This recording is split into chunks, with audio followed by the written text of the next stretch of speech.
Hey, we're back. Matt Marrash stopped by. Hey, Matt. Hey, how's it going, guys? Really great to see you. Hey. And he's going to be talking about grants. What is a grant, and what should someone shooting photography, why should they want to get a grant? Take it away, Matt. I mean, it's not a should. It's, if you're looking, if you are on the... So this is continuing in the artsy-fartsy photography little series. Last time we talked about just talking about your work. This is the next logical step. If you know how to talk about your work, or you want to practice talking about your work, writing a grant would be a good way to start. But just a soft start to that. A lot of state and local governments, there's usually some pretty decent money out there up for grabs, usually on a yearly, potentially monthly basis. Some places, not so much. It's every 2 years that it's available, but there is money out there to support the arts. I highly recommend looking for it, either a city, county, or state arts council. More than likely, they're getting money from somewhere. Mm-hmm. Either find out where they're getting it from or see if you can get in on the action. And usually a grant is the easiest way to do so. For example, if we have listeners that are in the Columbus, Ohio, specifically Franklin County area, that one little county in Ohio gets quite a bit of funding, and there's not a lot of competition for it, which is kind of crazy. They have artist supply grants. They have finishing a film grants.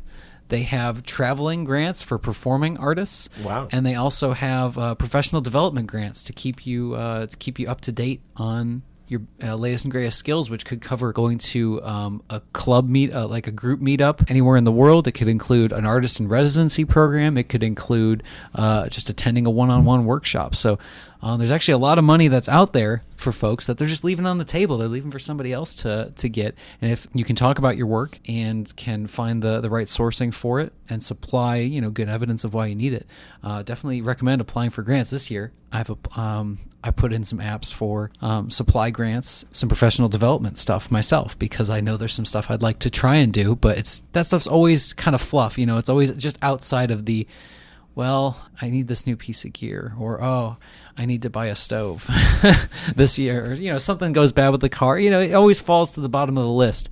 Just pushing stuff forward. I'd really like to have a show about this. Oh God, framing's really expensive, So a grant is a really good way to kind of get you up off your feet. There's also, in the state of Ohio area, there's a new grant that they have.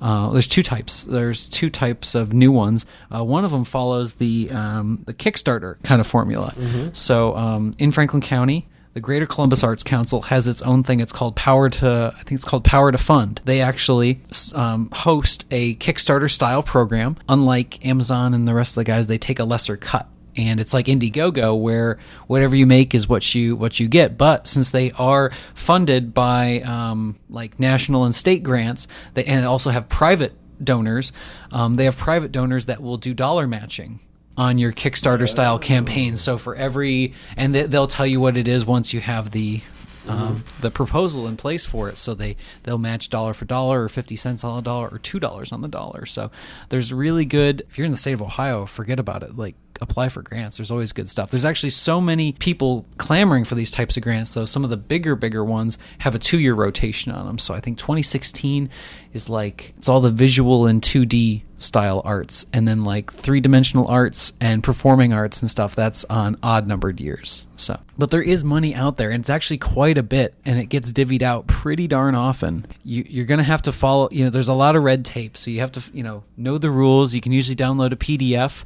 Luckily, living in Columbus, Ohio, I just have a building. I can go to one of the skyscrapers in town, go up to the 22nd floor, and there's a lady I can talk to. Like, hey, what the heck is this? And they'll do everything but sign my name for me. They'll help me through the process, start to finish. So there's usually a lot of support out there for these things. I know overseas they're lesser, but some countries have more grants opportunities than others.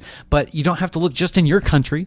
This goes a little further than grants, but artists in residencies. There's huge opportunities for people worldwide to go to potentially another country, somewhere within their country, and either study and work or put on a show for free or assisted. So not everybody in the world is creative. There's other folks that just appreciate and want to appreciate art. Where does someone get started? I would recommend Googling the crap out of your local government. Okay. It's in a way that doesn't get your door knocked down. But usually, like, try in the United States, search your county or your local neighborhood. If you're in a metropolitan area, your metropolitan area more than likely has an arts council that you should get in on or go to meetings to. Sometimes they need you to be a member, or sometimes it's just a matter of name and email, and you have access. Findlay has numerous programs like that, some pretty big ones. Exactly. There was a bunch I didn't even know about until I was out of Findlay. And it's just one of those things. You're like in the inner circle. And to go back to the very, very, very beginning, a grant is money that you do not have to pay back. It is it's not a loan. It's not a loan. Thank you very much. Yeah, I didn't really define that. Yeah. Good to know. It's some people will call it * free money. The artist in residence programs are pretty amazing too. There's one up in near Sleeping Bear Dunes I'm going to try for next year, and you get a 2-week residency there. It goes for a whole summer. They give you an apartment to stay in, and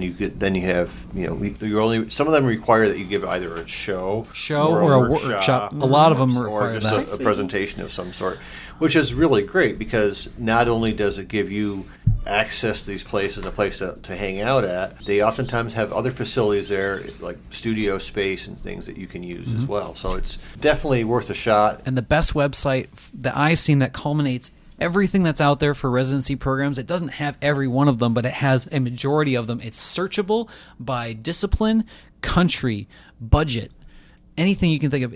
You can sort it live. resartis.org. So resartis.org, and Res Artis is basically, let's say I want to do a darkroom artist in residency in Japan. 11 show up. So there's 11 places that have a rolling residency program that furnish you with a darkroom. Pretty cool stuff. Some of them are paid residencies, some of them are co-paid, some of them are completely granted. So there's stuff out there, folks. There are people that want to help you and see you be creative. Cool. Thank you, Matt. Yeah, thanks, guys. Go get a grant. Mark, wake up. I'm wide awake. Go Japan is awesome. Go get a grant. We'll be right back. Meow.